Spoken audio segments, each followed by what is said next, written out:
Hello friend, this is me Salim Khan and I welcome you once again to YouTube channel एसपीटीवीज।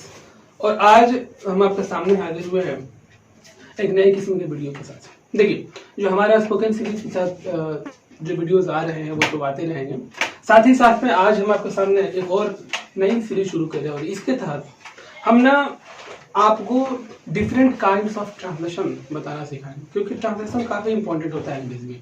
अगर आपकी translation skill काफी अच्छी है तो एक हद तक कई समस्याएं तो यूं ही खत्म हो जाती है, क्योंकि अंग्रेजी बोलने के लिए ट्रांसलेशन काफी ज्यादा इंपॉर्टेंट होता है। अब ट्रांसलेशन के तो कई अलग अलग काइंड्स के सेंटेंसेस होते हैं, अलग अलग टाइप्स के सेंटेंसेस होते हैं, और सबको ट्रांसलेट करने के लिए अलग अलग प्रकार के रूल्स, अलग अलग प्रकार के स्ट्रक्चर्स लगते हैं।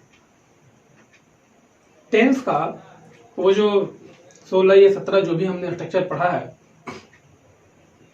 वो काफी नहीं है कि आप हर किस्म के सेंटेंसेस को ट्रांसलेट कर लें। कुछ ऐसे सेंटेंसेस होते हैं जो यूनिक होते हैं और अपने तरीके से बनते हैं, तो उन सबको बारी बारी से करके हम लोग देखेंगे और इस प्रकार के 100 वीडियोस लगभग हम लेकर आएंगे। और 100 वीडियोस में मुझे पूरा उम्मीद है कि सारे सेंटेंसेस कवर कर ली जाएंगे। तो आज ये टाइप 1 है। टाइप 1 मतलब ये पहले प्रकार का सेंटेंस है, इसको हमने पहले प्रकार का सेंटेंस माना है और इसको मैं ट्रांसलेट करके आपको दिखाऊंगा कि ऐसे सेंटेंसेस कैसे ट्रांसलेट होते हैं। और एक बार आपको जब समझ में आ जाए तो फिर दूसरी वीडियो में फिर कोई दूसरा टाइप। तो आज हमने जिस प्रकार के सेंटेंसेस को चुना है आपके सामने रखने के लिए वो है वह खाने लगा, वह पीने लगा, वह रोने लगा।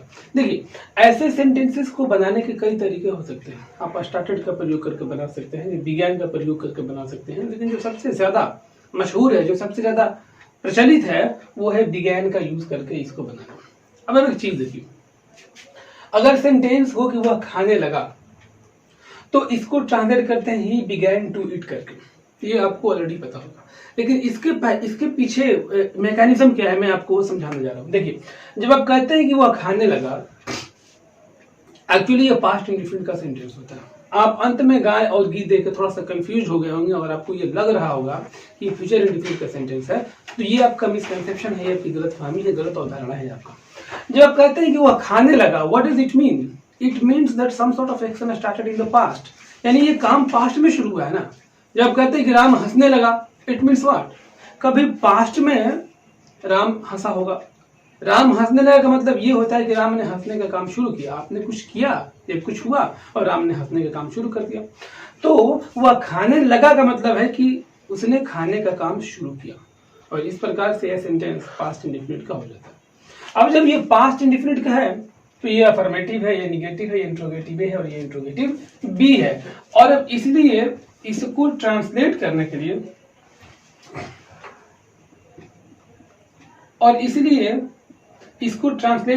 हम पास्ट इंडेफिनिट का सहारा लेंगे। और ये जो बिगैन और बिगैन यहाँ पर रखा गया है ना, ये मेन वर्ब बन के आया है, और ये जो टू इट है वो इंफिनिटिव बना है। अब देखिए, आपको बिगैन के बारे में पता होगा, ये एक्चुअली बिगिन का मतलब होता है शुरू होना। ये V1 है, इसके अलग अलग रूप है, बिगैन और बिगन। ये V1, V2 और ये V3। तो आपको पता है कि पास्ट इंडेफिनिट में V2 का यूज होता है, तो पास्ट इंडेफिनिट के रूल को फॉलो करते हुए हमने V2 का यूज यहाँ पे कर दिखाया।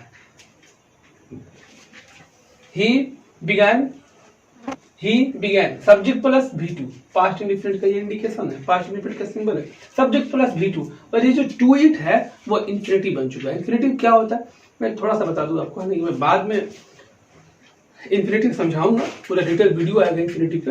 इंफिनिटिव होता है 2 + V1। अभी बस इतना ही समझिए, 2 + V1 को हम इंफिनिटिव कर लेते हैं। सो ही बिगैन टू इट, ये पूरा पूरा इंफिनिटिव है। लेकिन यही जब सेंटेंस निगेटिव होता है कि वह नहीं खाने लगा, तो देखिए पास्ट इंडेफिनिट का formula subject plus did plus not plus और ये V1। आपको पता है पास्ट इंडेफिनिट में V1 का यूज होता है, तो ये वापस यहाँ पे V1 आ गया और उधर इंफिनिटिव है, सो इंफिनिटिव है। He did not begin to eat, he didn't begin to eat. आगे आते हैं, क्या वह रोने लगा? वेरी सिंपल, पास्ट इंडेफिनिट का इंट्रोगेटिव है sentence, did he begin to weep. इसको मेन वर्ब मान के हमने बना दिया, और टू वीप जो इंफिनिटिव है आप इसको ऑब्जेक्ट ट्रीट कर लीजिए, और ऑब्जेक्ट यहाँ पे है भी, और ऑब्जेक्ट की जगह पे हमें इंफिनिटिव को रख देना है। तो subject plus did plus subject plus V1 plus, और ये ऑब्जेक्ट मान लीजिए इसको टू वीप को, जो कि इंफिनिटिव बन के यहाँ पे रखा गया। और ये फिर ये सेंटेंस इंट्रोगेटिव बी, वह क्यों जाने लगा, why did he begin to go, why did he begin to गो।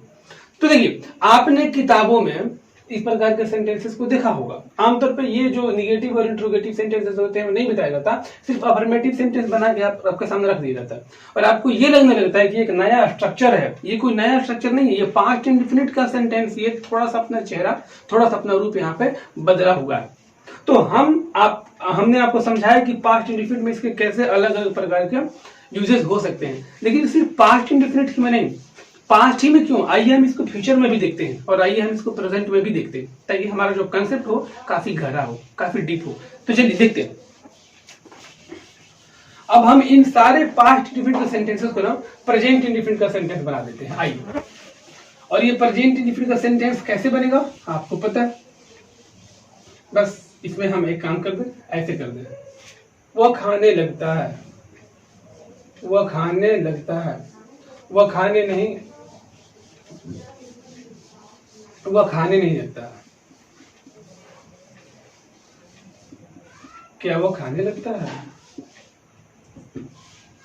वह क्यों जाने लगता है। चलिए ये सारे के जो सारे सेंटेंसेस है ना, अब ये प्रेजेंट इंडेफिनिट, और आपको तो पता कि जो प्रेजेंट इंडेफिनिट, एक बार मैं फिर से आपको बता दी, जो बिगिन है ना, ये एक्चुअली बिगिन, बिगैन, और ये है बिगन, ये है V1, ये है V2 और ये है V1, V2 एंड V3। एक मिनट, V1, V2 और V3। अब यहां हम देखते हैं, ये जो सारे सेंटेंसेस है प्रेजेंट इंडेफिनिट हो गया, और आपको तो पता कि प्रेजेंट इंडेफिनिट का जो स्ट्रक्चर होता है वो क्या होता है, सब्जेक्ट प्लस V1 और V5। तो बनाते हैं, वो खाने लगता है तो सब्जेक्ट ले आते हैं ही, V1 या V5, और ही के साथ क्या लगता है V5, और V5 मतलब क्या, V1 में आप जोड़ दो S, he begins to eat। तो इस प्रकार के सेंटेंसेस आप ऐसे बना सकते हैं, वो खाने लगता है, he begins to eat, या वह नहीं खाने लगता है, very simple, he does not begin to eat। क्या वह खाने लगता है,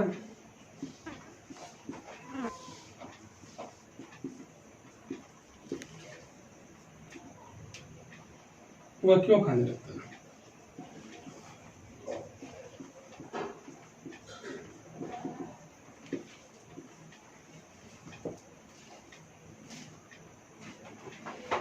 अब आप इन सेंटेंसेस को देखिए, ये प्रेजेंट इंडेफिनिट के सेंटेंसेस हैं और इसमें भी हमने बिगिन का इस्तेमाल किया है।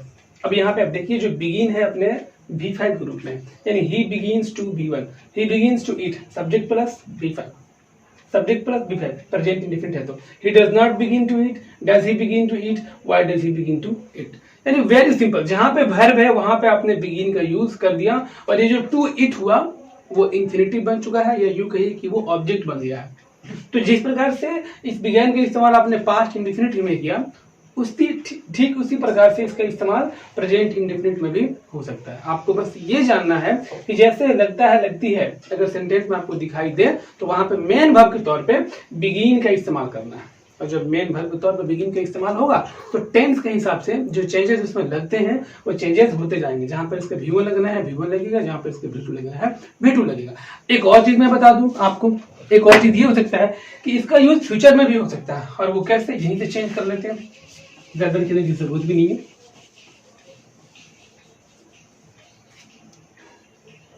ऐसे कर लिया कि वह खाने लगेगा, वह खाने लगेगा, वह खाने नहीं लगेगी, क्या वो